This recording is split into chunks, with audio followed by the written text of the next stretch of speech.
Is everybody in? Is everybody in? Is everybody in? The ceremony is about to begin. Good evening and welcome to this special one-off show in which we are going to try to answer one very simple question. Who speaks for the construction worker? Before we begin, I do want to set the scene so we all know exactly what it is that we're trying to achieve and talk about. So imagine a world in which the many exist purely to satisfy the demands of the few. A world in which the many are constantly scrutinised, criticised, and penalised by the few. A world in which many are forced to endure conditions so bad that some seek solace in booze or drugs, while others choose to take their own lives rather than continue. And that is not the opening lines of a dystopian Orwellian novel, nor is it in an Illuminati conspiracy fever dream. For many, that is the reality of the construction industry today. It's an industry that is controlled by a tiny elite that lays down the rules and regulations they insist that everyone follows. An industry with a workplace that is often so toxic that an alarming number of workers take their own lives each year.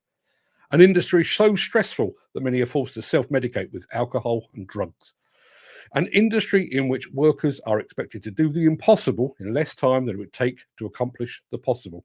Where racism, sexism, and homophobia are widely dismissed as banter, where workers die or are injured doing the bidding of those in charge, where those same workers are kept compliant by the constant unspoken threat of unemployment, where they cannot move without a piece of plastic bestowed upon them by the powers that be, and where those workers have been robbed of their ability to complain or fight back against an often oppressive work regime. Those at the top of the industry put on their suits, their shirts and their ties. They award themselves medals and medallions. They meet in expensive hotels and conference centres to dictate the industry's direction of travel, the standards they expect to be met and the rules they expect to be followed. Meanwhile, the millions that work within the sector, the one with the dirty hands and the dirty boots, I thought I was going to sneeze, sorry, have no forum through which to air their views, their concerns, their fears, hopes, and aspirations. Over a course of decades, they have been rendered effectively voiceless. Now, to be clear, this is not a call for unionisation, particularly if that union is the toothless one that we have at the present moment in time. I'm also aware of how capitalism works. The company owners and principals take the initial risk and therefore deserve the rewards. However, I'm equally aware that when companies collapse, those company founders and owners often walk away with their bank balances intact to rise again a day or two later, while their staff are left without a job and without the means to pay their bills. So, who speaks for the construction worker? That is the subject of tonight's discussion. Now, obviously, I'm going to be discussing this on screen with broadcaster and activist Andy Stevens. But if you guys and girls are the ones at the coalface, you're the ones that are enduring the work conditions I've just described. So we'd love to get your views. Type them in the chat. A little bit later on, I'll also open up the show. So if you'd like to pop on the show as a guest, and you've got a video camera or a webcam or a mobile device, you can do that as well. Question is, where do you turn for help, support, or solace in the industry? While you're thinking about that, let me get Andy Stevens on the stage to see if what I've just said was just rambling nonsense or whether there was a degree of truth in it. Evening, Andy. Evening, Mark. So, was I talking nonsense or was I pretty close to the mark there? I think, worryingly, you were pretty much spot on. I think we need to just sort of take a step back and actually have a look where we are as an industry in terms of just some quick numbers and whatnot. I was with a couple of government advisors recently. The reality is we are in an industry of 3.2 million people, and we are surrounded by brilliant people, very experienced, accomplished and determined hard workers. But out of the 3.2 million, just to set the scene, 98% are micro to SME businesses, and 92% of us at some stage will be self-employed. So even though my maths isn't my strongest point, the vast majority of us in this industry work for ourselves or a very small company. Now, the question is, who represents us? Who hears what we have to say? Who gives us advice? Who puts an arm around us when we need it? Bearing in mind, we make up pretty much the whole industry. Now, the answer is, in my opinion, nobody. Now, what I mean by this is if you look at, again, this is where you brilliantly said at the beginning, let's hear people's views, because Mark and I can obviously only go on what we're told. Construction Leadership Council, as far as I can see, are obviously fairly high up in the echelons of the industry, representing solely tier ones, which I disagree with. But I went to a do on Monday in a very posh hotel in central London where we're talking about finance in construction. Now, one CEO, who will remain nameless, talked about the number of companies going pop, which we're all aware in demolition and construction is record numbers, which is awful for many reasons. His view was we need to get retentions paid quicker, which obviously I totally agreed with. But the word quality kept popping up. And what I mean by this is he said, quality, everyone's happy, money's released. And I said, well, I disagree. So my question to him was, what is quality that you keep talking about? I could give you the best spread, joiner, decorator to finish any house and give you A1 finish, show home level. But your idea of quality might be different to mine. And he interrupted saying, well, quality is taken care of, building control look after that. At which I grabbed the microphone back off the lady and said, I'm really sorry to say, building control have nothing to do with quality on builds. They're there to check the work's done to the latest regulations, footings up to damp, etc. So, Mark, my view is the very small number of people, inverted commas, representing us workers in construction are pretty much all tier one based. What about the rest of us, which make up the vast majority of the industry? We have nobody. Yeah, I'm just going to throw over. We just had a comment from Class United over on Instagram to say in America it's getting really bad too. I'm going to say good evening to Mick Saunders and to Jim Turner and to Jason Dennis. One of the things I noted down while you were talking there is about the number of people that are self-employed. When I first started writing about construction many moons ago, all of the major firms, the Balfour Beatties and those kinds of people, had a direct labour. You know, they employed hundreds, if not thousands, of people. So they were all on contract. They all got their holiday pay. They all got their sick pay, and all of the things that went with it. And then over the period of the last 2 or 3 decades, we've gradually seen the industry pushing people further and further out there, but basically being forced to be self-employed. It takes them off the company's books, but it also means that they can be picked up and put down as a major contractor decides and sees fit. So I will say I understand the way that the mechanics of capitalism works, and if there is a downturn in work, I understand the desire to lay people off. But it seems so easy now. There's a couple of people that watch my show on a daily basis who I reckoned in the last 6 months have had 8 or 9 employers. Because they're picked up, they do a couple of days' work, off-hired. They do a couple of days' work, off-hired. No warning, nothing at all. But because they are on effectively a 0-hour contract, they can just be picked up and put down like some kind of commodity. And we've basically, as an industry, the top of the industry has forced that, and the rest of the industry has just said, okay, yes, that's the way we're going to work. We've taken a wrong turn somewhere along the line, haven't we? Well, your comments, Mark, about obviously the self-employment levels and how easy it is to get rid of us. Employment law is very, very different when you're an employee rather than whatever you want to call it, subcontractor, part-time worker, freelance, whatever. When you are, and the reason I'm knowledgeable about this is because I've studied it, and also luckily I have a couple of friends I played rugby with years ago that are very high up in the employment law world. When you've worked for a company as an employee for 2 years, you have quite a lot of rights. It's very difficult to get rid of you unless there's gross misconduct, several warnings, etc. Even up until then, it's quite easy to get rid of you. Probationary period, don't like the colour of your socks, see you later, John. However, self-employed, as you rightly say, on a site, you can be let go at any moment without any real genuine reason, without pay. Now, I can support that by saying the 4,500 to 5,000 construction workers I saw face to face up and down the country over an 18-month period to do talks with told me endless stories. And I'll give you one very quick one, which I often repeat, but I think it sadly sums up where we are. A very large commercial commercial project in the northeast of the country. It was that big. It wasn't just a set of trades going in following each other. They were literally working their way up this huge building. So obviously at one end they're right at the beginning of the project, and at the other end they were coming to the end of decorators. Boiling hot summer's day, 11 decorators came out, all PPE to their hilt, went to the smoking area, which is obviously ground level, and undid their chin straps and went, oh, shit, put them back on again.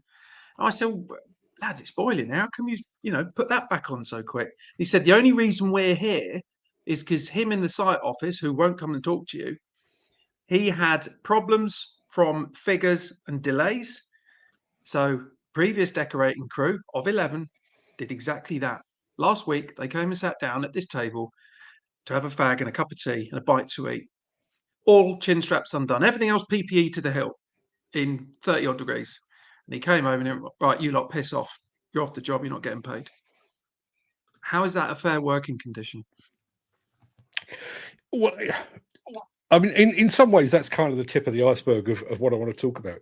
One of the concerns, and I know you and I have spoken a lot in the past about specifically about mental health within the industry and a suicide rate that is roughly 4 times the national average. We've been down this path before, and I think one of the things that I really want to explore tonight is the reasoning behind that. That's not a coincidence. That's that it doesn't just happen that construction has a high suicide rate. I realize we are predominantly a male industry, and so suicide tends to be a male thing.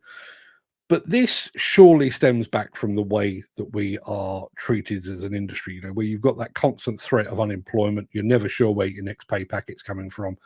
There is, make no bones about it. I mean, I love demolition, I love construction, but there is, without question, there is a toxic work environment, and there's bullying that takes place. And is it really any wonder that you end up with people, as I said in the intro, self-medicating or possibly taking the ultimate way out and killing themselves? It's like the industry has heaped pressure upon pressure upon pressure, and that those suicides and those people that are caught taking drugs or drinking too much on site, that's the evidence that the industry is effectively broken, isn't it?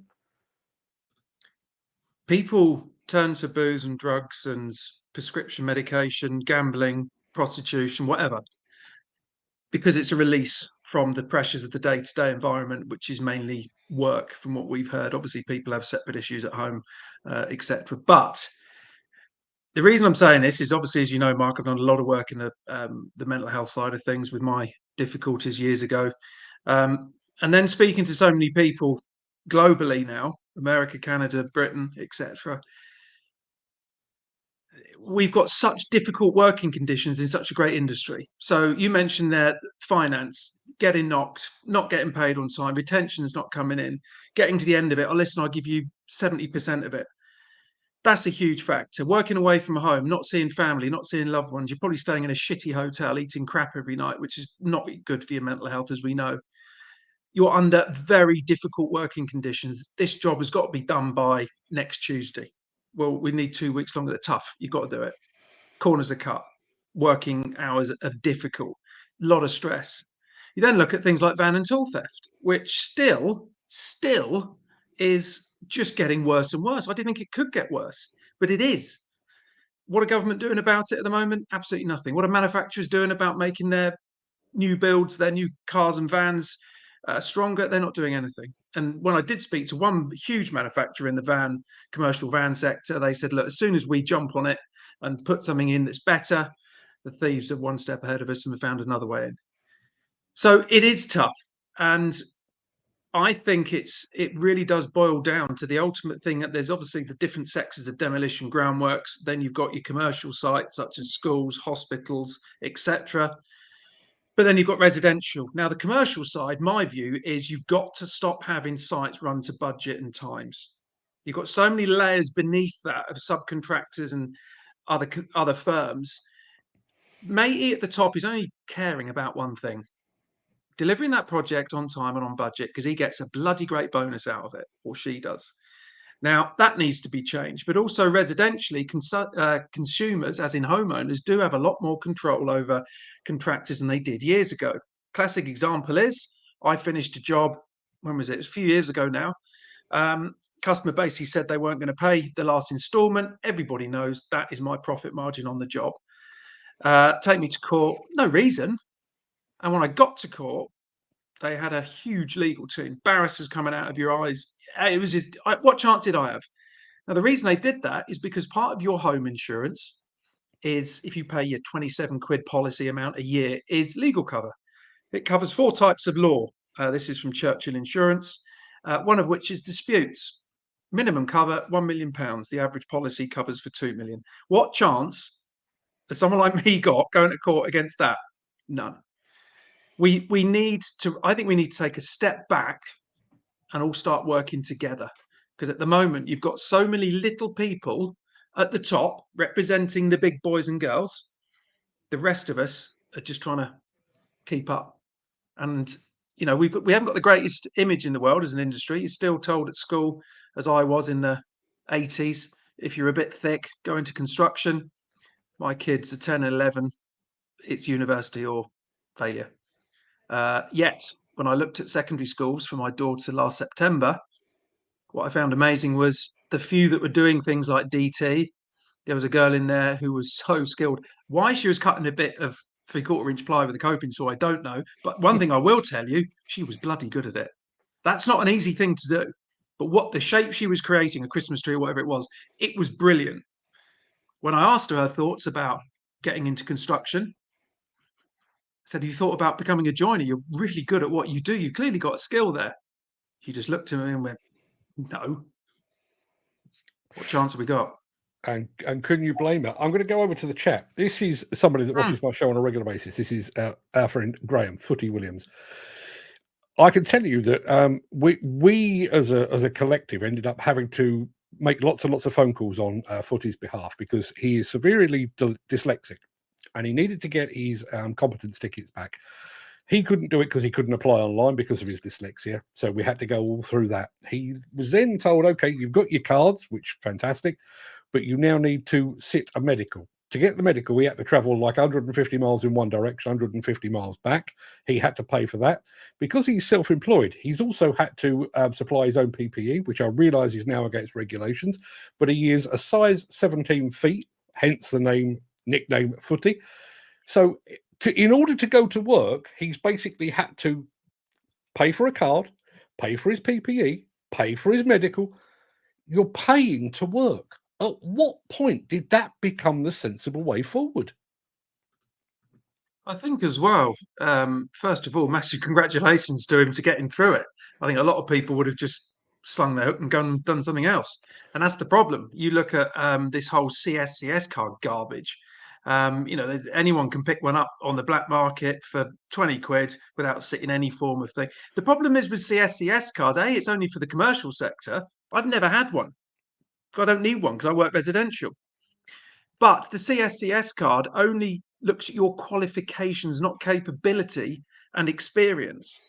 So I did actually do it last year as a bit of a laugh. I phoned them up. So, look, I'm looking at moving into commercial. Please explain what I need to do. And it's exactly as you said, Mark.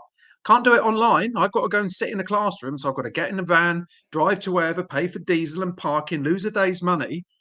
And then when I got to the bottom of it, I gave them all my experience, all the wanky awards I've won over the years, the TV work we've done, all the rest of it. And they said, okay, we've taken everything in. What qualifications have you got? And I said, none. Well, how did you learn? What apprenticeship? I didn't. I learned off-site in Sydney and London. Okay, well, the highest level you can go apply for on a CSCS card is labourer. I'm 48. Been doing it a while. And that's, I mean, we'll come back to competence cards in a minute, but that just sums it up, doesn't it? You need a piece of plastic to prove you can do the very thing that you're doing. You've been doing it for years in one sector. You jump over to another sector, and you now need a different bit of plastic. I'm going to throw over here to Mick Saunders, who says, I can only hope someone from the NFDC is watching tonight. I strongly believe the Federation has a duty to represent those in the demolition industry. Perhaps then those who have turned to suicide and those who are reaching the edge would then think twice in the fact the organisation representing them has their backs. The thing I wanted to pick up on with that, and good evening, Mick, by the way, therein lies one of the issues. I know the demolition industry better than I know the rest. So you've got the National Federation of Demolition Contractors, which is comprised of roughly 130 members, but those members are all company owners or company principals. So, you've got the very upper echelons. There's nothing within the NFDC that requires them to look after their 30,000 odd employees. It's there for their members, and their members are the company owners. But the same thing applies with the Royal Institute of British Architects, the Royal Institute of Chartered Surveyors, the Federation of Master Builders. We've got trade bodies coming out of our ears, all of whom are there for the company owners and the senior directors and that kind of thing. There is no bugger there for the working guy, and that's precisely the point of the night. I think the other thing is, you look at the way these federations, bodies, councils, etc. are made up. There isn't a construction worker on it. It's all CEO board level.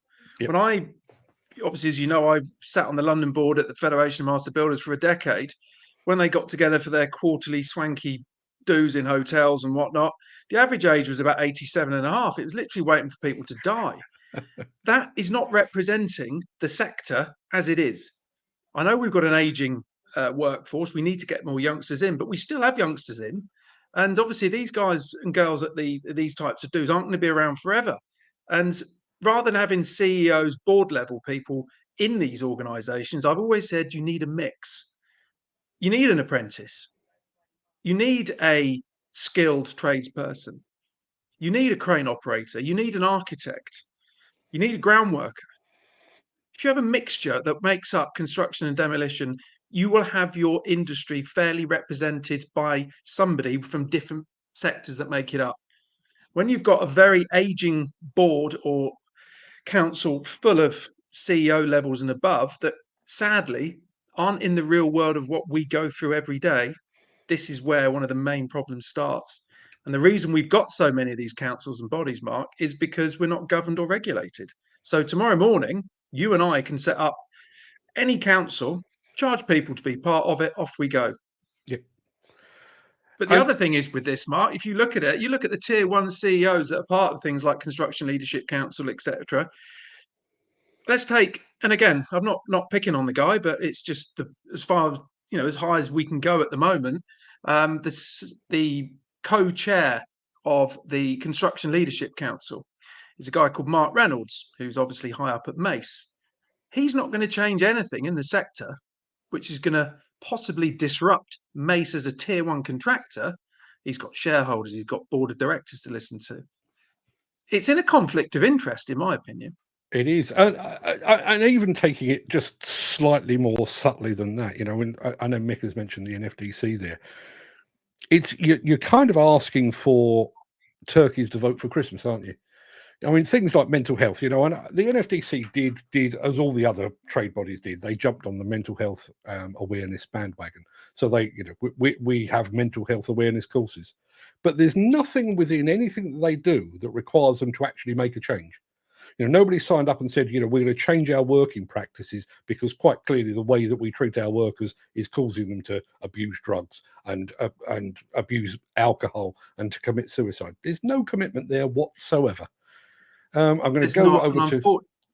Go on, Andy. I'll finish with you first, and then I'll go back to Chris. Sorry. Yeah, I just want to say quickly. I think one thing which it sounds like, just listening to what we're saying, it's very much about workers, as in on the tools / sites. But this goes across office workers.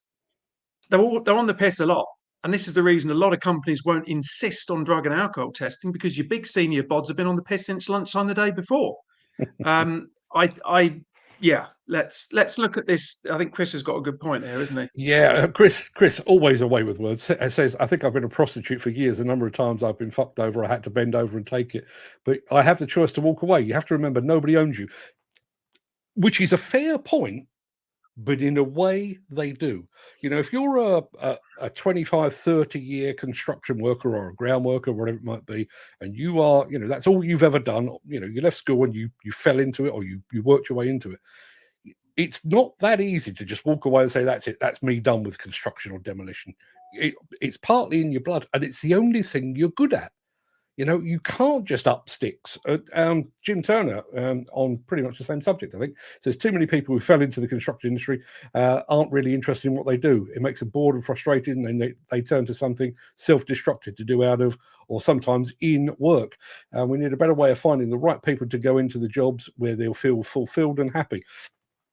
I don't think that's far off. And Jim Turner actually says on the same subject, schools need to work with the construction industry to help practical kids, like your little girl that's cutting the timber there, help practical kids get an apprenticeship and end up in a job they'll find interesting and satisfying. Will There's they one ever word find here, a Mark. job that's interesting and satisfying?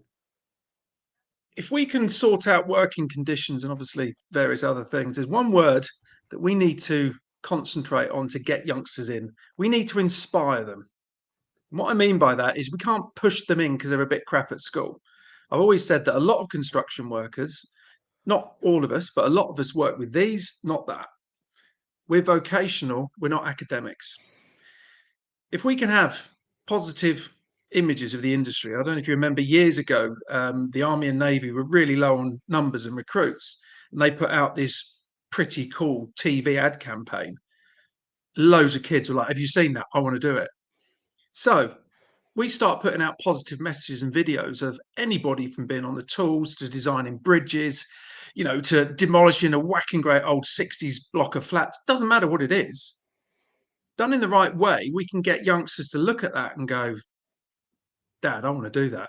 I really want to do it. Go down to niche sector, you know, something like thatch roofing or stonemasonry. These are highly skilled individuals, sadly, trades that are dying out, but we need them.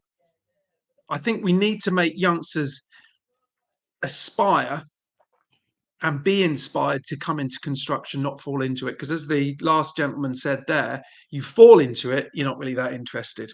You go to work, you do the bare minimum, you get paid. And then the big problem we've got at the moment in construction is obviously the whole approved inspectors, building control.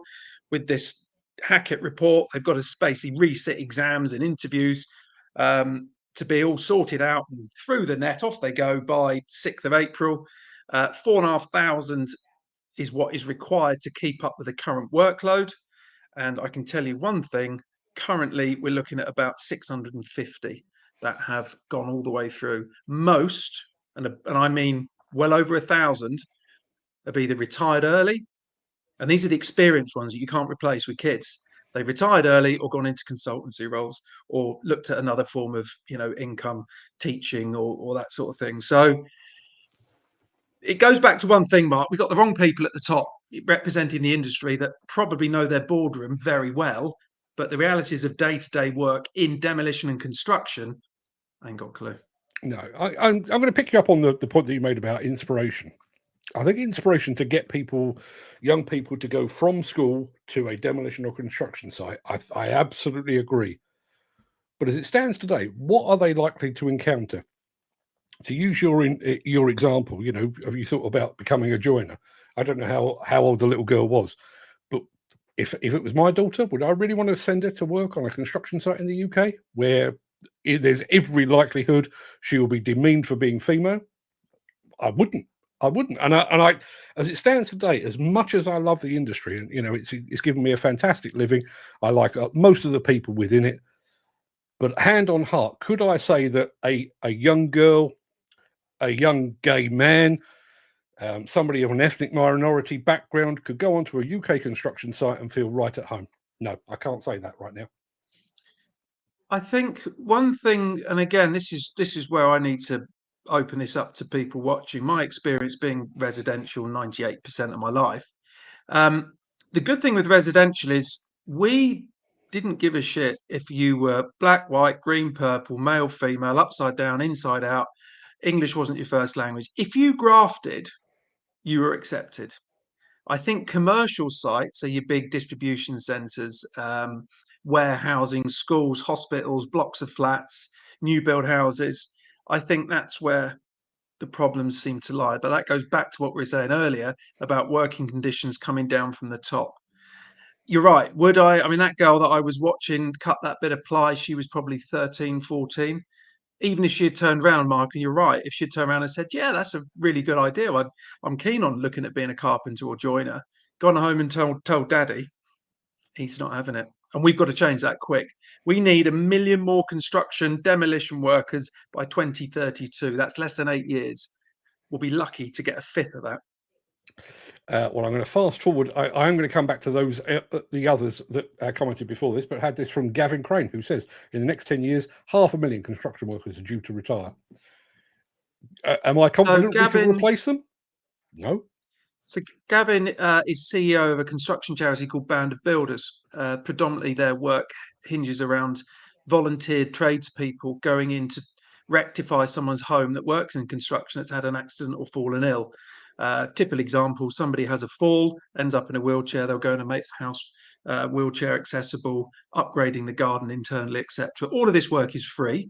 All the tradespeople give up their time, travel, etc. for free, and all the materials are donated by suppliers for free. This is a section of the industry which should be celebrated because it's wonderful. I've been on these couple of the projects. Obviously, they've done loads. You know, these guys and girls are just the salt of the earth.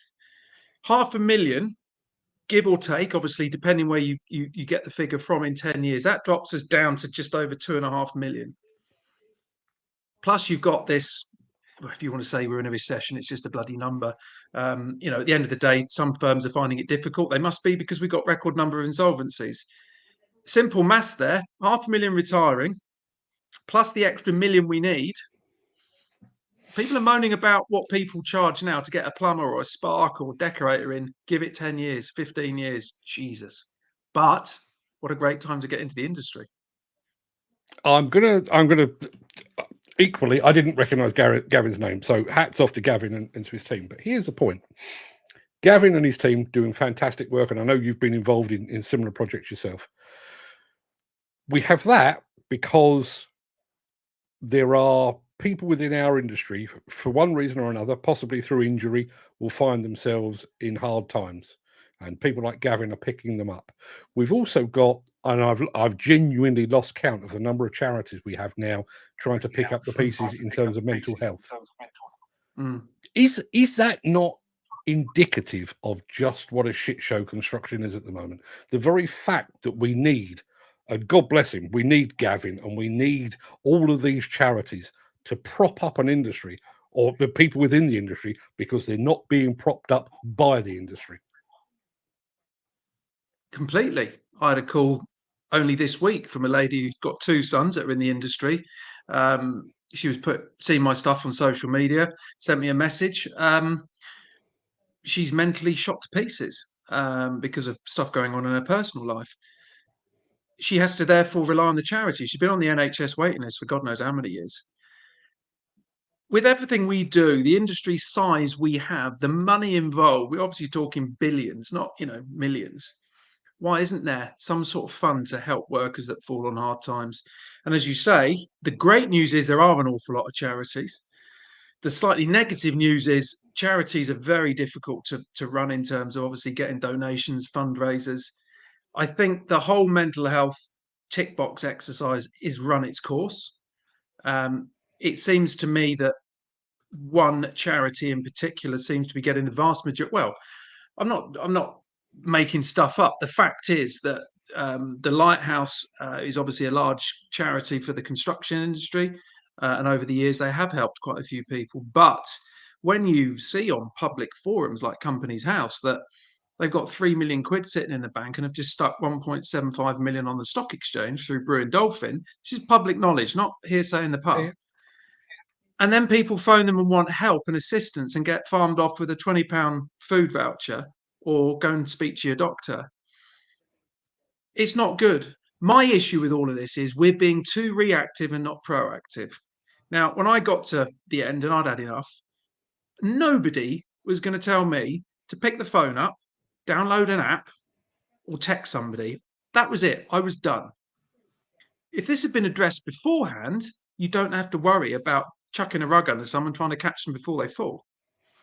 And I think this is where we need to join forces and look at these conditions, because as we said right at the beginning of the show, we all know the issues. We don't need research being farmed out by company after company telling us the problems. We know the problems. Nothing's changed.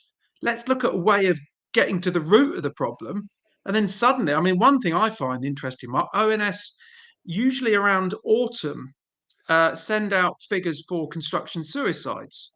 We're now in 21st of Feb and there's no sign of it. We've got construction output in terms of financials, which came out, I think, beginning of Jan. So we're now talking several months late, but these figures, I would comfortably say they're about a third of what they actually are. Now, the reason I say this, again, a lot of people contact me through social media. One guy was a plasterer, fell off a hop up, landed on both wrists and bust them. Obviously, you can't spread when you've got two wrists that are knackered. Had surgery, in a lot of pain. Typical doctor stuck him on tramadol, which, if anyone doesn't know, is a very strong painkiller that's basically an opioid that spins your head out. And on a Sunday morning at 3 o'clock, he rolled over to his wife and said, I was going to take the dog for a walk. Dog came back, he didn't, he's in the woods hanging. But that didn't go down as a construction suicide because he hadn't been in work a few weeks because he was injured. So we know the figures are a lot worse, but why are we leaving it to the last minute? We're putting a really shitty sticky plaster over a huge wound, compound fracture, trying to repair it. Let's go back so we don't end up with people getting to this stage. And I think it would be a lot quicker and easier way of getting numbers down. I want to come back to your point in just a moment about coming together and whether those that have got dirt under their fingernails would be allowed to do so. But I want to make sure that we get through some of this chat. Katie Keller, evening, Katie, who says, I might have spoken about Mark R a couple of times. Okay. Sorry, can I just say, listen, we in an industry, we're very good at moaning about stuff. Katie is a classic example of a woman that's come into the industry and has ripped it to pieces with her amazing ability and passion for the industry. She is brilliant. She's a crane operator of the highest order. She's going all around the world doing talks and everything. This is a classic example, men and women that are watching, of somebody coming into the industry that's male biased that can actually do bloody well. And I think she's fantastic. I actually thought you were going in a different direction. Then you said we can all moan, but Katie, I thought you were going to say she can moan better than anyone. I know that's not the case. Callum McIntosh, who was formerly the head of the Scottish Plant Owners Association, says, well said, this is to you. Total conflict of interest, he says. Chris Ford says, you only need a tier one contractor to decide something, then everyone else jumps on the bandwagon with the small contractors and workers footing the bill. Mick Saunders on the same subject says tier one contractors, or as we called them, MCG, our main contractors group, created these problems with the cars. But as I like to call them, the old boys clubs are only interested in themselves and the profit they can make. Katie Kelleher again says, so out of touch. There is a comment from Gavin Crane as well. You're right, Mark. Plenty to fix before we get there. Callum McIntosh again. Exactly, Mark. We can inspire and encourage them, but I feel like a hypocrite some days because at times you just wouldn't wish this industry on anyone. And isn't that a sad indictment? Now, I am going to come back on your point about coming together. Could you? Bearing in mind, and I said at the outset, this is not a call for unionisation by any means, but if you were to decide to become a member of a union or an organisation that might actually stand up for your rights as a worker, how long do you reckon you'd last on site? Do you think that'd be permitted, particularly among the tier one contractors, or would you be edged towards the door one way or another? I think the way it is at the moment, not many that were part of that would get on site. No. And listen, we know, a few people said it there, the tier ones, the big boys and girls at the top are only interested in their bottom line, keeping their shareholders happy, keeping the share price where it needs to be, if that means holding on to retentions, letting people go. It's a big issue. I'm trying to remain positive because I've been in the industry a long time and I've had some wonderful days, weeks, months, years, but also some shit shows. I think it was one of I can't remember which one of your viewers, Mark, said earlier. This is difficult to leave. This is all I can do. I haven't got the concentration span to go and sit down and study to do something else, even if I had the time. There's just an annoying bit of me that still, despite everything we're going through, love the industry. Could we get together and solve this? We've tried. Gavin, who came on, a couple of minutes ago, obviously running one of the construction industry charities, Band of Builders, was in a meeting with other charities such as Construction Sport, run by Steve, Rainy Day Trust by Brian, Mates in Mind by Sarah, and the Lighthouse, Bill.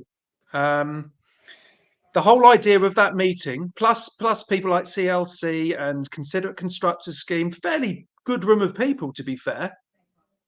Let's get together. And when the, inverted commas, biggest charity, CEO and number 2, the Lighthouse, turn around and the now infamous words are told to everybody, stay in your own lane. That, to me, sums up where we are. Now, it's only when you do your due diligence on this and look at the chair of trustees for the Lighthouse, how they're connected to CLC, etc. The gentleman said it a while ago, old boys club, old boys network, whatever you want to call it. Until you can disrupt that and get us all together, it's going to be tough. And here is an example, I think, of how easy it is to pick up and put down a worker. Mike Turlin says, hello, I walked out of a construction site last July due to poor safety. Been out of work since age 65. Now, that might let someone go. I mean, I know of Mike through the stuff he does on LinkedIn, and somebody of that age, of that experience, should be literally picking jobs. You can't bring a youngster in as an apprentice or from another industry and expect them to be anywhere near that level of experience and knowledge. And do you know one question I want to put to everybody, and this is where to find the solution of a problem, you have to find the cause and who's ultimately responsible. My question, and I don't think anyone can answer this because I don't think anyone knows, who is ultimately responsible in the construction and demolition industries for poor mental health and suicides? The most common answer, having spoken to people right across the board, is HSE. Now, HSE, let's not talk about them too long because I'll end up launching this laptop out the window. They survive based on what they can dish out in fines. They have no inclination to push mental health. They'll tick a box with World Mental Health Day or Awareness Week or Suicide Month, whatever it is. But the big question I put to them, where have we got to? How far forward have we gone in the last 10 years around mental health in these industries? And the answer is nothing, nowhere. We've actually gone backwards. We need to find somebody who ultimately is going to be responsible for this, and then we can start getting things moving. Because at the moment, it's just getting pushed under the carpet. And I'll say it again, Mark, you've got me on a subject now.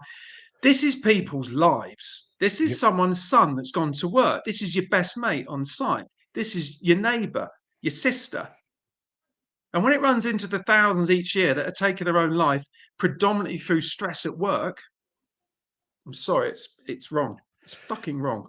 I think ultimately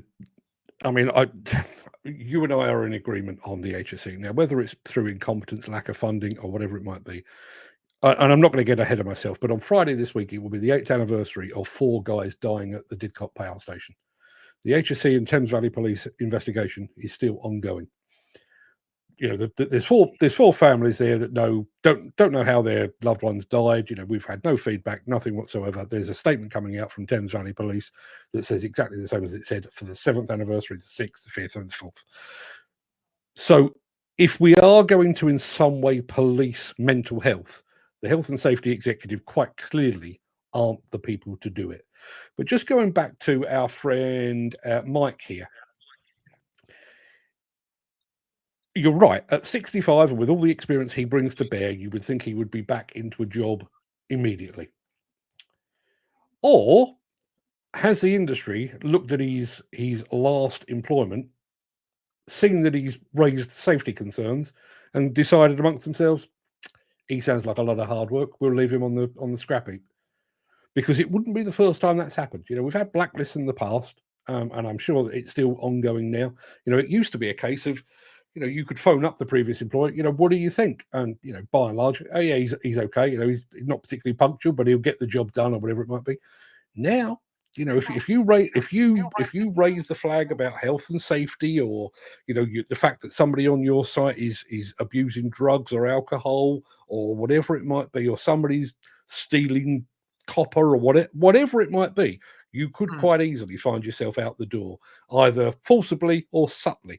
And if that's the case for that, is that not the case for any kind of organized organization whereby you can come together and air your concerns and your fears and your hopes and aspirations to those that run the industry? To my mind, you had that, sorry, Mark, go on. No, go on. I was going to say, if you had that, which would be fantastic, most sites wouldn't be working because of the pressures that workers are put under to achieve time scales and budgets. And again, this stems down to a lot of big commercial sites run on those two entities. They're the most important things. Doesn't matter on cutting corners of quality, working conditions for the men and women. You look at new build houses on national house builders. I'm not talking about local or regional family run. And I've been to their new builds, and the quality is very, very good. There's one in the Midlands who is superb, some of their houses.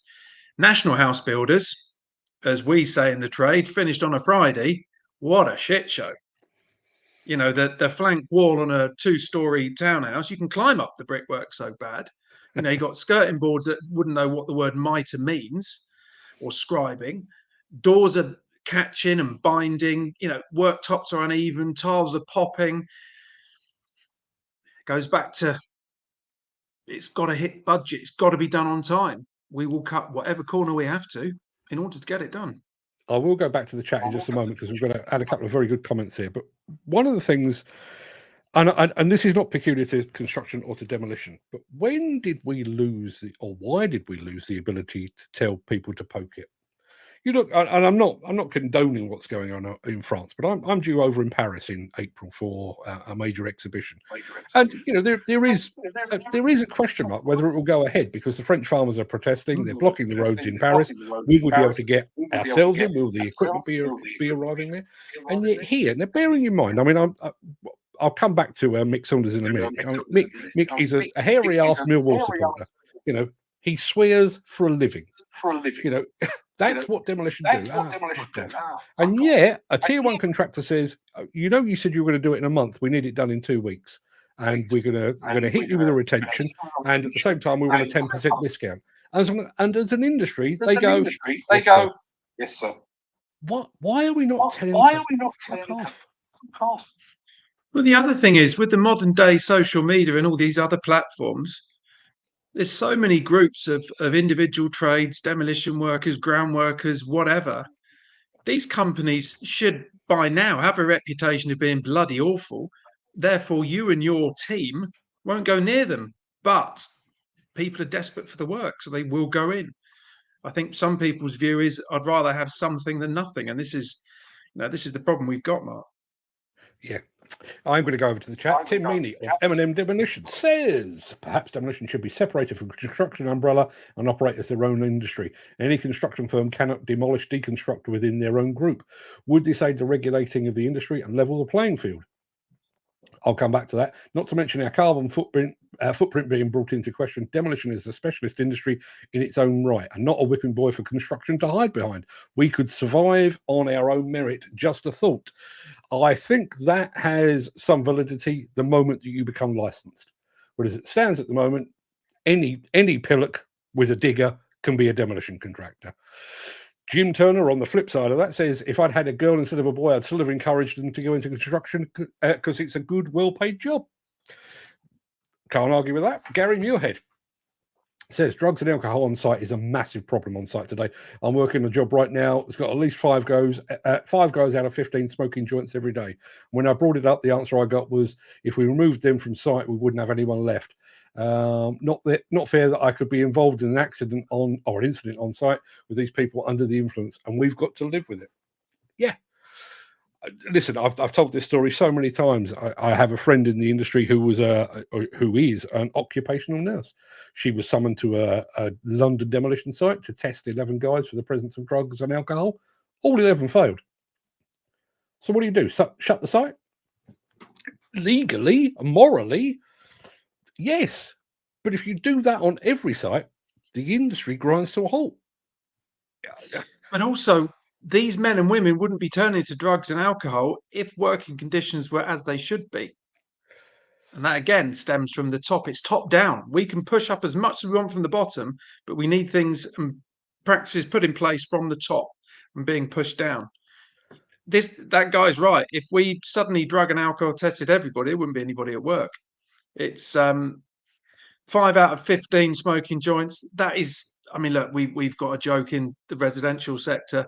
You know, decorators are either pissed or stoned all day. You know, spreads love a livener, let's say, for better wording, because they can. And you know, it's sad that your vision, your thought process, your reactions are all impaired by these factors. Accidents happen. And I would say, again, I think you know this story, Mark, a guy that used to work for me, a decorator who smoked far too much weed. Eventually, we separated each other. We went separate ways. He went and worked for a guy I know, carpenter, and I don't know what a decorator's doing, cutting a bit of timber, but he was. And because he's so out of it, chop saw straight down the inside of his arm. Eesh. I think he's on his 6th operation, arteries, ligaments, bones, skin, you name it. I mean, I still to this day don't know how he did it, bearing in mind what a chop saw does and how you use it. But the fact is he did it. He wasn't with it because of the weed. And how much does that cost the NHS? You know, that job he was on is now behind. We're not painting a great picture for youngsters or anyone looking to join the industry, but really we have to address these issues to move them forward.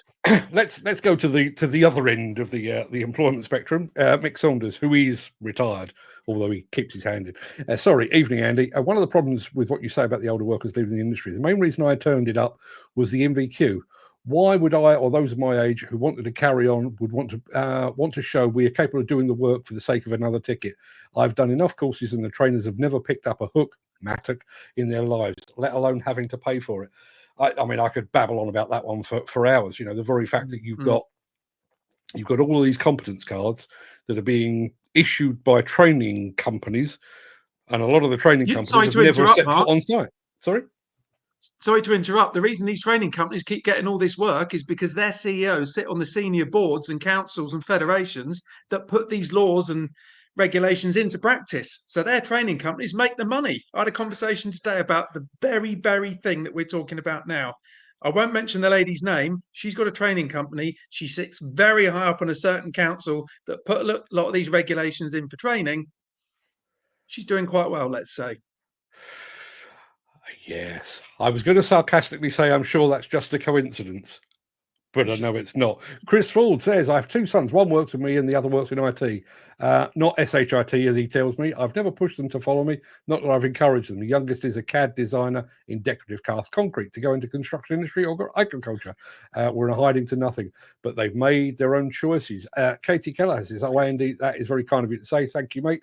Honoured to know you, and I can moan better than most. We know. She's also out the door because she's got better things to do. Mick Norton says plant operators would never join, say, Unite, as a trade union is regarded as a yes man, especially when card schemes are involved. And that, in some ways, that kind of sums up my feeling on this. When I started out as a journalist, I was a member of the National Union of Journalists. And the National Union of Journalists fought for my rights, you know, to make sure I got my holiday pay and that I got a fairly regular wage increase, and that you know, I got the right amount out of the company for using my car for company business and all of those sort of things. And Margaret Thatcher, and strikes and union busting and all the things that went on. We don't actually have a balance anymore. It used to be management would say one thing, the union would say another, and the two of them would, over a period of a few months, they'd find some sort of compromise that was to the better of pretty much everyone. We don't have that anymore. What we have now is the tier 1 contractors, the CLC, and all of these people. This is the way it's going to be, and the rest of the industry just goes, okay, there's not much I can do about that. But this is where we're at. Whilst the industry we don't have a choice. Whilst these people at the top levels of society, in terms of councils and bodies and federations, are part of a large tier one or have their own interests with certain training companies or registration schemes, whatever it is, this is only going to carry on. It's interesting. I'm in Westminster next Wednesday, speaking to quite a senior MP about all of this. And it's going to be very interesting to hear what he's got to say, because I don't think he's going to have heard the truth before. And he knows that I'm well connected. I'm still on the tools as well as broadcasting, and I know a lot of people and the reality of what's happening. So he's probably going to be in a bit of shock, but we've got to address these issues head on if we want to improve the industry for the better. Going to go back. It's all praise Katie Callagher tonight. I watched Katie over the years, not as a stalker, but someone who didn't like the idea of a woman on site. But boy, oh boy, did she make me rethink my ideas. As Andy says, she is remarkable. Quite right. Now, Gary Muirhead has raised this. And I'm going to tell you in advance of reading the question, the answer is almost certainly yes. Do you think there's still a blacklist going on with a list of people who've been banned from all sites in the UK, or is this something that only happened in the past? Rather than answering that, let me show you this. Experienced construction man, fully qualified, competent, highly, highly experienced, middle of a skill shortage, sent 200 CVs, no interviews. Now, some might argue that at 65, maybe people are looking at him and thinking maybe he's a bit too old. But what about as a mentor to others? And let's face it, you'd get a good bloody 5 years out of somebody like Mike. It's not like you're employing him for a fortnight. Does that suggest a blacklist? It certainly does to me. Tim Meaney says, a mandatory mental health ambassador course as part of obtaining level 6 management and legged into CLC guidance. I see where you're coming from, but I have no confidence in CLC at all whatsoever. How does Andy see the figures going to be when they finally come out? Can he see a massive increase? Are you talking there about suicide rates? I fear that you are, Gary. Yeah, I think my answer to that is government and ONS obviously work hand in hand. They already have blamed COVID, which seems, I'm getting bored of it, as an excuse for things being late or not done properly. It's how the figures are reported. And the reason I pause is, in reality, the figures should be way higher. The last figure was 507 construction industry suicides, which, as we know, it's a lot higher than that. In theory, it should be a lot higher, just simply because of the load of people that I'm hearing about, colleagues are hearing about up and down the country. I'm not saying ONS is in any way incorrect. They can only deal with what goes down on a death certificate. And if it's a construction-related suicide, it will go down as that. But as we've mentioned, if someone has been off work with ill health, throw themselves off a bridge in front of a lorry, that's not construction industry suicide. The same as the plasterer that hung himself in the woods. He hadn't been at work because he was no hands. He'd been operated on. So the answer is the numbers, in my opinion, I wouldn't be surprised if they are a lot higher. And that goes to another point. The millions, tens of millions that's being spent on, first of all, mental health first aid courses, which is now so much research proving they're completely pointless. They have no effect. They don't actually do anything constructive to help with these mental health problems and suicide numbers. We've spent an awful lot of money as an industry. Certain charity has been given a lot of money for courses. And I know for a fact these courses aren't even fully subscribed to. So where does all that money go? While everyone's thinking about that, I'm going to go over to this. Jack Rumble over on LinkedIn. Evening Jack says, drugs are a huge issue. No demand for testing. There would be even more of a shortage. And somebody else has said, Jason Dennis, also on LinkedIn, says, I have to head out to a meeting. Are these posted anywhere for later viewing? LinkedIn, just come back to wherever you were. Our mutual friend, Mr. Kerslick, is in the chat. Is it time for a new council? Yes. Not a union, but a council that is represented by leaders from within all the sectors. A bricky rep, a chippy rep. I can't even say that sensibly, a chippy rep, a machine op rep, a rep for all areas of the sector that can voice the message on the ground. It's very straightforward. We need the industry. There's a lot of us. There's 3.2 million of us, possibly more. That's the figure that we've got. That's the figure we need to go by. That's a lot of people. This isn't a little industry like, I don't know, knitting. You know, this is a big industry worth billions with 3.2 million people. In order for it to move forward positively, it needs to be represented from all different areas and divisions and sectors. So that could be a crane operator like Katie. I'm not going to keep going on about Katie, but she would be brilliant. It could be a ground worker like Steve. You know, it could be a young apprentice coming in. How are you finding your apprenticeship? What are you learning? Well, I can tell you the people that write these apprenticeships generally aren't on the tools, wouldn't know which end of a trowel to hold. I was on a job a few months ago, last year, with a brickie, and this young lad who just finished his first years at college for his apprenticeship to be a bricklayer. This was Wednesday afternoon. He said to Ed and me, I've learned more with Ed in 3 days about laying bricks than I did in a year at college. I mean, we've got to be represented fairly across all divisions and sectors so we can come together and create something which everyone benefits from. If you put your big balls at the top from the tier ones, nothing's going to change. Full stop, end of story. I don't want to come across as a big old lefty, but that's where I find the situation that we find ourselves in today so ridiculous. And I mentioned this when I first told people on my daily show that I was doing this. I actually mentioned the term apartheid. You go back to South Africa in the 1980s. A handful of white people, millions of black people, and yet the whites were in charge. Construction, exactly the same. You know, if those 3.2 million people gathered together in some way and said, enough, stop, pause, let's rework this. This may have worked when we were still sending children up chimneys, but it doesn't work for the modern day. Let's have a bit of a rethink. They'd have no choice. They'd have no choice. And yet we don't, because of the weakness of unions and so on down the line, we do not and cannot make our voices heard. I think one big overriding problem, and most people tend to agree with this, it's 2024, yet the construction demolition industries are being run as though we're still in the 70s and 80s. You know, that wasn't a couple of years ago, that was several decades ago. We need to modernize and we need to move forward in many areas. Once we start doing that, positive change will happen, but there's still a lot of work to be done on that. It's, you know, I understand why it was like this, especially when we came out the war and obviously load of houses and buildings, etc., needed to be built. I understand the need for certain federations and other things. That was a long time ago. You know, this was a long time, several decades. This is 2024. Let's take a big step forward because we can't keep operating like this. Well, this is something you and I have discussed in the past. You know, we have, and I'm not going to level this purely at the demolition industry because they're all equally guilty of it. You know, they have their little meetings and their cigars and their oak panelled rooms and everything.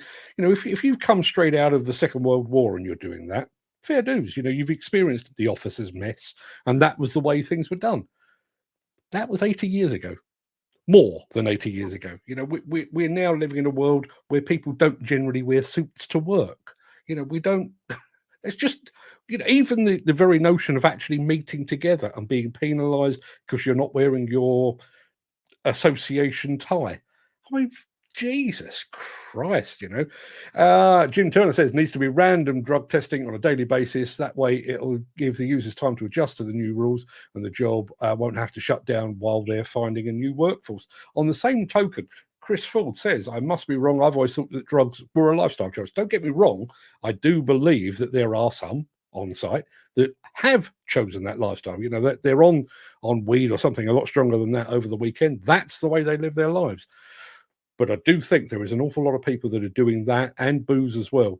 Not out of lifestyle choice, not out of pleasure, but out of crutch. A crutch to lean upon. As you know, when things got bad for me, you know, you obviously with a face like this, I won't turn sideways because people have a heart attack when they see the state of his nose. But I was very lucky to play rugby around the world, and that was my go-to. When I had to stopped playing because of injuries, too many operations, I struggled. And when things were tough, I didn't have that way of letting off steam, whatever you want to call it. And when things got really tough with my mental health, with what the delightful ex-wife did to me with the divorce and the kids, etc., I've said this many times, I turned to booze because it was an easy option. Anyone can walk into a shop and pick up a can or a bottle of something. Problem is, after a while, you don't get the hit that you need, the escape from reality. And that's when I turned to soft drugs and eventually ended up on hard drugs until what happened. So it is a lifestyle choice, and I do know people that enjoy it and they control it to an extent, but a lot of people do turn to it as a release. It's like a pressure valve. It's end of the day, sometimes during the day, sadly, these people drink or take something to try and get away from this pressure, which is destroying their head. Going to throw back to Mick, who says, this is to you. Andy asks who we should have in place to represent the construction demolition industry. Someone in government? No. Why? Because they are intertwined in the building industry. Someone from a board such as the NFDC? Again, no, because they helped to create the problem. Union? Please, God, no. It needs to be an independent body who is not biased to the construction or demolition industry. So good luck with it. There is no one, which kind of sums up where I was. He's hit the nail on. Yeah, Michael's hit the nail on the head. There's one word there, independent. And we need I don't know what you want to call it any fancy name, body, group, board of people, as we mentioned a minute ago, from all different areas of the industries, but somehow it needs to be centrally funded. CLC's volunteers. Now, wow, well done, you volunteered, but I tell you what, you get a lot out of it. So forget all of that. It's not in the interest of the industry and companies for that. We will have people that are paid centrally to work on this board. And in time, if it grows, let it grow. But we cannot have people with their own interests and own companies' interests at heart running the industry. That's why we're in the mess we're in. Jack has just said, I worked with Mike before. He's a young 65. I'd like to be a young 65 instead of a very old 58. Let me tell you, he's a bloody good site manager who cares for people. That's a rarity in itself. Gary Muirhead, echoing the points on all things union related. I was with the UCAT union and found they did absolutely nothing for me, so I left them. When they meet the management of the company we had a problem with, which was Hydrex, and their reply was, we do not recognise unions, and never got anywhere. And again, going back to my point, even if you could club together, there is every possibility that the employer that you're, or the management of the company, or even the industry itself would just say, "No, we don't recognise you." Jim Turner says, I don't see a union doing any good. They'll just muddy the water and no one would be truly happy. Just look at the train drivers striking. Chris Ford says, age should not be a barrier to employment if the person concerned is capable of carrying out the work to a reasonable point. I totally agree. Even more so now, I'm getting on a bit. Mick Saunders says, got to make a point here, Mark. South Africa, look at it now. The place is falling to pieces. I realise apartheid was probably a bit of a stretch. I was just trying to make the point that, when you have things like, the loss of grandfather rights, or this desire to have NVQs, 3 million people saying, do you know what? We've looked at this. No, that's it. It's game over. There is nowhere they can go. But instead, it went to a few little trade bodies, and they all went, "Oh yes, we'll be sure to do that." Gary Muirhead says, "How are we going to attract young people to this industry when we house builders deciding to start and stop building because houses are not selling? We've got a couple of sites that go into complete stop until they start selling again." All of which then has the knock-on effect of picking up and putting down staff. Jim Turner says, Mark, sorry to interrupt. There's one thing which, the last gentleman, Gary, said there. Houses aren't selling. X number of houses need to be built in the next however many years. Government figure, nowhere near that. And there's many reasons for that. We could go on about borrowing rates, interest rates, banks, etc. But one thing which nobody's addressed yet, and we kind of mentioned it, but not very in detail, in order for jobs to start, carry on, and be completed to a standard with a piece of paper saying so, you need building control. There are currently two borough councils, one in London, one in Kent, which do not have any registered building control officers. So every single build in that sector that relying on the local authority building control to assess and attend site visits are going to grind to a halt. This is getting worse. Up and down the country, there's all sorts of problems with this building control. So I think it was Gary Muirhead, sorry. Your point is a very good one about houses not selling, but also the fact that we won't have anyone in building control to go and look at these houses. Add that together, I don't think people quite realise the state that we're going to end up in by 6th of April. I'm going to keep heaping on the bad news. Jim Turner says construction apprentices could be easily done with a live site where real houses are being built by apprentices and their tutors instead of in a classroom or college. That way, they get a real site experience and could take pride in what they're doing. Creative people like to create, and building a pretend wall in the classroom that will need taking back down is not the same, he says. Chris Ford says, being a young 64 is not all it's cracked up to be. Oh, I'm looking forward to that enormously. And he has just also said, and my apologies, but my other lifestyle choice, darts. He's going to go and throw some darts. Another excellent show. Bloody hard to leave. Nobody's forcing you to play darts. But I appreciate your company. Listen, we've talked it around. We've talked it around. We've talked it around. Where do we go as an industry from here? You know, we are obviously aware of the mental health crisis within the industry. We're aware of the toxicity of a lot of sites. We're aware of the fact that construction and demolition workers are being put at risk one way or another, be it physical risk or mental risk or whatever it might be. I've been doing these live shows for 4 years. Nothing's changed. We've got mental health charities. Nothing's changed. We've got CLC. Nothing's changed. HSE. Nothing's changed. Where do we go from here? God blimey, that's the $1 million question. We need a shake-up. I'm not saying we need.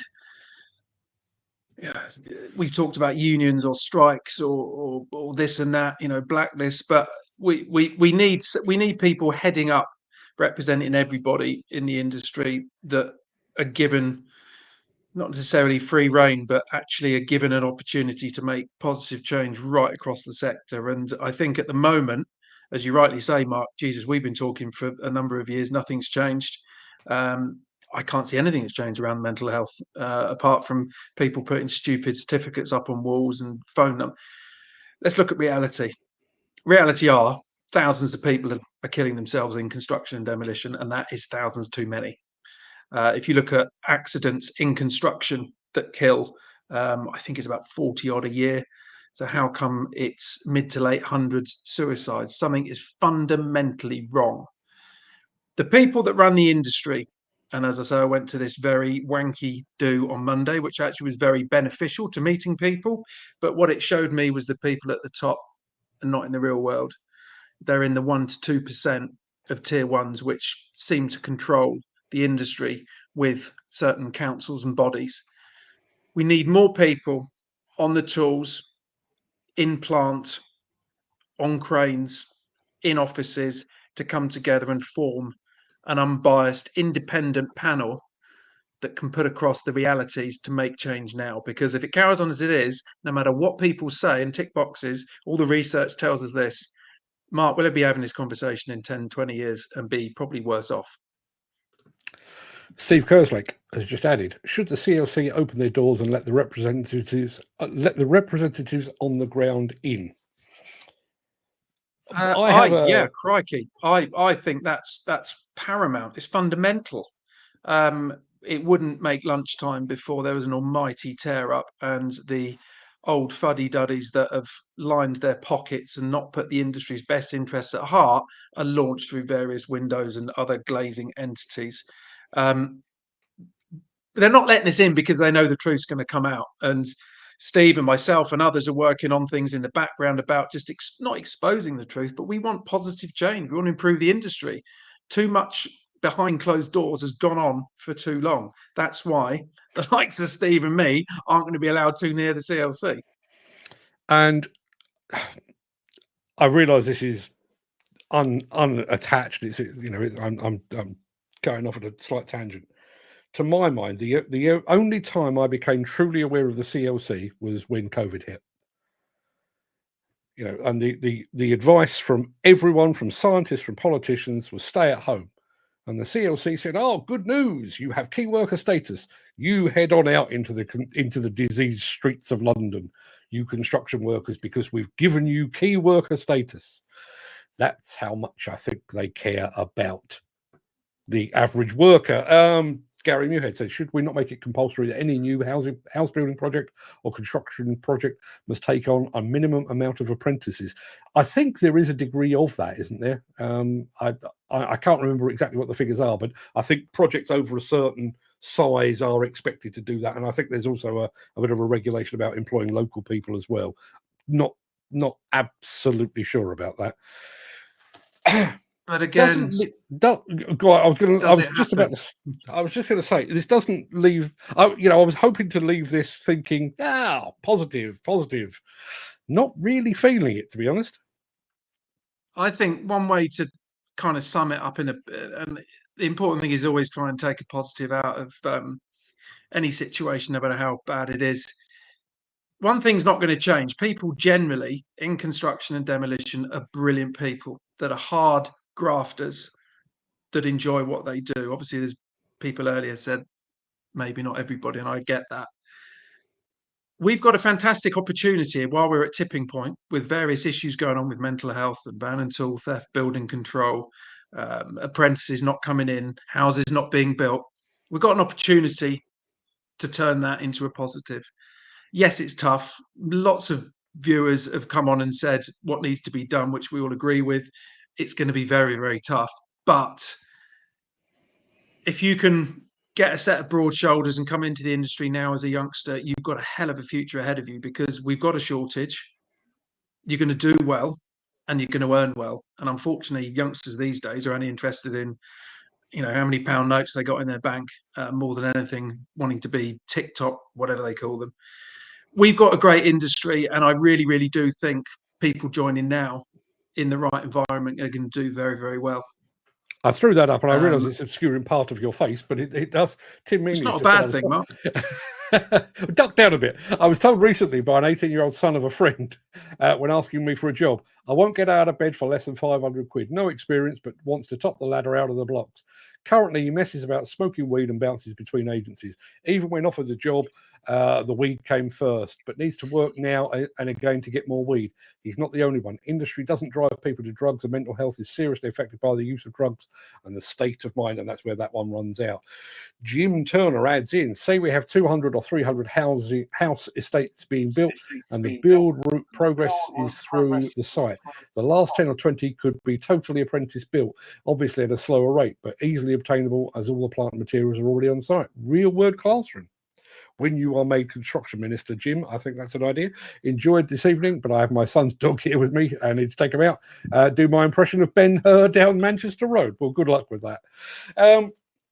I think that pretty much wraps us up. I don't feel like we've come up with an answer, but then I don't actually believe there's an answer to be had. I think all I hope is that it doesn't take something even more catastrophic within the industry than we currently have. The very fact that the ONS figures say 500 suicides, you're saying thousands, and I'm more inclined to believe you, to be perfectly honest. And if that hasn't convinced the industry that something needs to change, I genuinely don't know what we will need before the industry goes, okay, we need to do something different now. Well, I can sadly say the regs, I think it was the 15th edition for the electrics regs back in 2008. Can't remember exactly when, somebody will correct me. They were rushed through changes in regs because an MP's daughter, who, funny enough, wasn't far from me, bought a property, old wiring, so the cables in walls were basically run everywhere, all over the shop. So when you're drilling in, you have no way of knowing what's there. And she went through a cable and killed herself. Very quickly, there were a revise to the regulations where they had to be running grids, so side to side, up to down. Now, I'm sorry, but everyone's life is just as important as somebody else's. It doesn't matter what you do for a living or your financial status. I hope we don't have a very serious incident which causes reaction, because again, it's like mental health, we're leaving it too late. I thought Grenfell might have put things in place. Yes, we got the Hackett report, but we got the whole disaster with building control, because again, it was put in place by people that don't really know what's going on in the real world of construction and demolition. I think the only one positive to take out of this, Mark, there's a few of us, and quite a few of us up and down the country in different roles with different levels of experience, that started to bang the drum.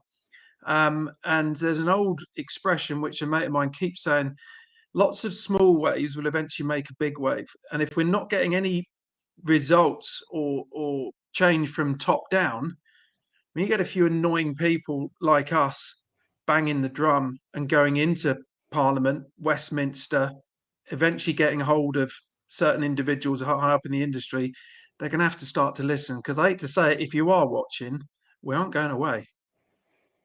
Well, on that subject, Footy says, if you get into Parliament, I'll vote for you. That's all I can say, young man. And he said young man, he must be talking to you. Gary Muirhead says, fantastic show as always. Thank you, Mark and Andy. You're more than welcome. Do you know what? I've never been called young at nearly 50. I think that's I take that it's a very bad pixelation on the device he's watching this on. I obviously look a lot younger than I am. I'll put the Brad Pitt filter on you. You look fantastic from where I am. Andy, I am going to draw a line in the sand in just a second, but you've kind of hinted at it, and I know you've put a bit out on social media about some of the things you're up to behind the scenes. Would you care to enlighten the audience about the thing, what you're up to in the background, or is it too early? No, it's not too early. If you'd asked me this 24 hours ago, I couldn't have given you definitives. My combination of being on the tools, building houses in the residential sector that did very well with awards and great reputation, but the last 7-8 years have been in the media, from TV, radio shows, press, etc. Last 2 and a bit years, been working on a concept which is not being done anywhere in the globe. When I mean that, a specialist platform for the construction industry to get resource, help, advice, information on. So on the 16th of April, and in fact, you're the first to hear this, Mark, it was only decided at 3 o'clock this afternoon. On the 16th of April, the Build Network UK will be launching across YouTube and all social media platforms, shot in broadcast quality with news updates. One show is called Tools for the Trade. So as a viewer, you can send in any question and get free advice. For example, a poor old bricklayer coming out the ground, running the line, his back's gone. He can't take time off because he's self-employed. We will go to a chiropractor and osteopath with a crew, ask the questions that he or she needs to know, and put together a very short video. All videos will be well shot and edited, all around the 10 to 15 minute mark maximum. And we will be launching, as I say, 16th of April. We're not doing TV for one big reason. We, as in everybody involved, wants 100% creative control. The likes of BBC, ITV, even Netflix and Amazon want to control that. We want to report honestly, openly, and shine a positive light on the industry to get more people in. But as we grow and get bigger, as I mentioned already, I'm in Westminster next Wednesday.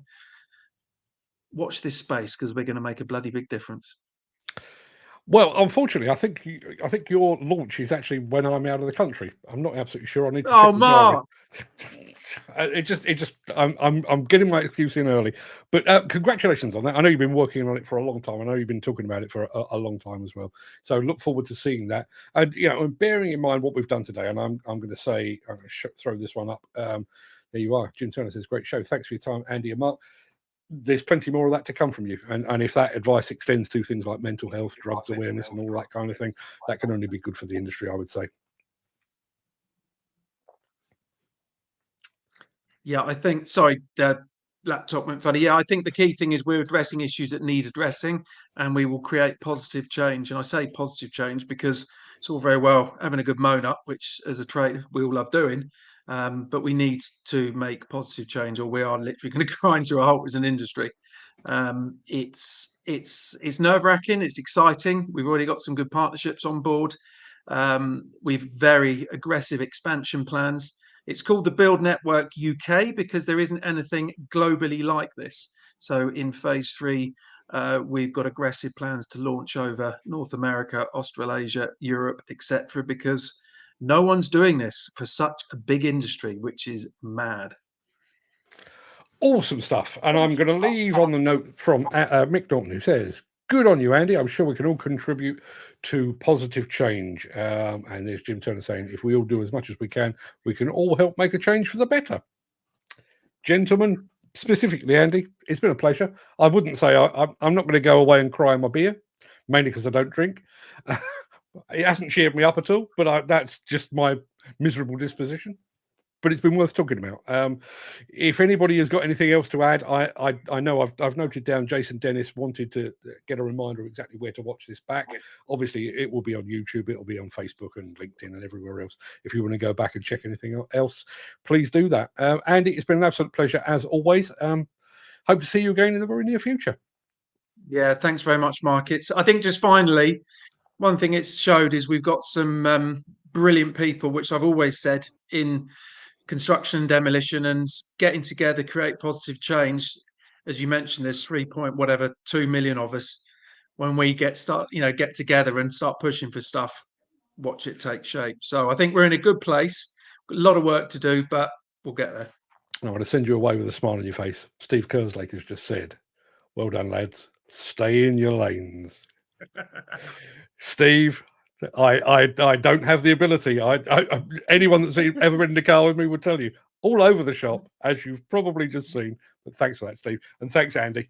Everybody, thank you ever so much indeed for taking part, for joining in, and your contributions. I'll be back tomorrow morning. Andy, Build Network UK. That's it. 16th of April. Look out for that, everybody. I don't know if you can subscribe yet, but if you can, do. In the meantime, I'm just because he's here. Dodge City Jailhouse. Best of luck to everyone involved. I don't know if Dodge City Jailhouse is actually in Dodge City. If you are, wow, thank you. Everybody, go and have a great evening. I'll see you all soon.